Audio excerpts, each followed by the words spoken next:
ఇక్కడికి విచ్చేసిన నా తోటి కౌన్సిలర్ మిత్రులందరికీ, మీడియా మిత్రులకి, వైస్ చైర్మన్ గారికి, పట్టణ ప్రముఖులందరికీ హృదయపూర్వక నమస్కారాలు తెలియజేసుకుంటూ, జగిత్యాలలో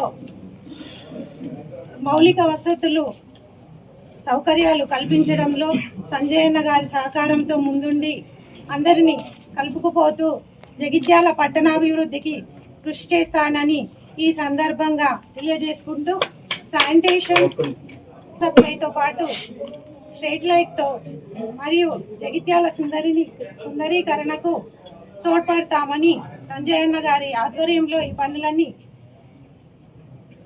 నిర్వహిస్తూ ముందుకు సాగుతామని అందరూ మాకు సహకరించి ముందుండాలని తెలియజేసుకుంటూ, ఇక్కడికి వచ్చేసిన మీడియా మిత్రులకు కూడా నా హృదయపూర్వక శుభాకాంక్షలు తెలియజేసుకుంటూ నమస్కారాలు తెలియజేసుకుంటున్నాను. జగిత్యాల మున్సిపల్ చైర్పర్సన్గా ఎన్నికైన సమిల్ల వాణి శ్రీనివాస్ గారు ఛార్జ్ తీసుకుంటున్న సందర్భంలో వారికి మనస్ఫూర్తిగా శుభాకాంక్షలు. అదేవిధంగా గౌరవ వైస్ చైర్మన్ సోదరి జీనత్ పర్వీన్ మున్నా గారికి, కౌన్సిలర్స్కు, మున్సిపల్ కమిషనర్ మరియు అధికారులకు, పట్టణ ప్రముఖులకు, పాత్రికేయ మిత్రులకు అందరికీ కూడా నా నమస్కారం. మరొకసారి సమిల్ల వాణి గారికి శుభాకాంక్షలు తెలియజేస్తా ఉన్నాం. ఈరోజు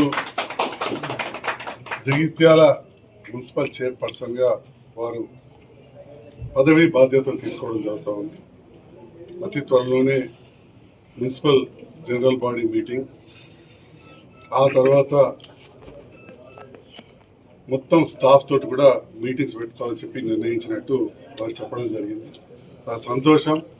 ముందు జనరల్ బాడీ మీటింగ్లో జగిత్యాల పట్టణంలోని ఉన్న సమస్యలు ఎట్లా పరిష్కరించుకోవాలి, వాటికి ఎట్లా బడ్జెట్ పెట్టుకోవాలనే విషయంలో చైర్మన్ గారు, వైస్ చైర్మన్ గారు, కౌన్సిలర్స్, అధికారులు అందరితో సమన్వయం చేసుకొని ఎంత వీలైతే అంత తొందరగా ఈ జనరల్ బాడీ పెట్టేసుకొని మనం ప్రజల అవసరాలు ఏమున్నాయో తీర్చాల్సిన అవసరం.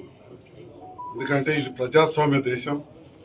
డెమోక్రసీలో ప్రజాప్రతినిధుల పాత్ర చాలా గొప్పది.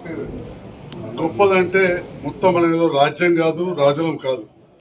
ప్రజల ఆకాంక్షలకు అనుగుణంగా మనకున్న పరిధిలో ఈ మున్సిపాలిటీలో ఆదాయం ఎంత వస్తుంది, రాష్ట్రం నుంచి ఏమొస్తాయి, మనం కట్టిన పైసలు కేంద్రానికి పోయి మళ్ళీ కేంద్రానికి వెళ్ళి ఏమొస్తాయి, వాటిని సద్వినియోగపరచుకుంటూ ఉన్న దాంట్లో మన జగిత్యాల పట్టణంలో ఖర్చులు ఎక్కడ అవసరాలు ఉంటే దాన్ని బట్టి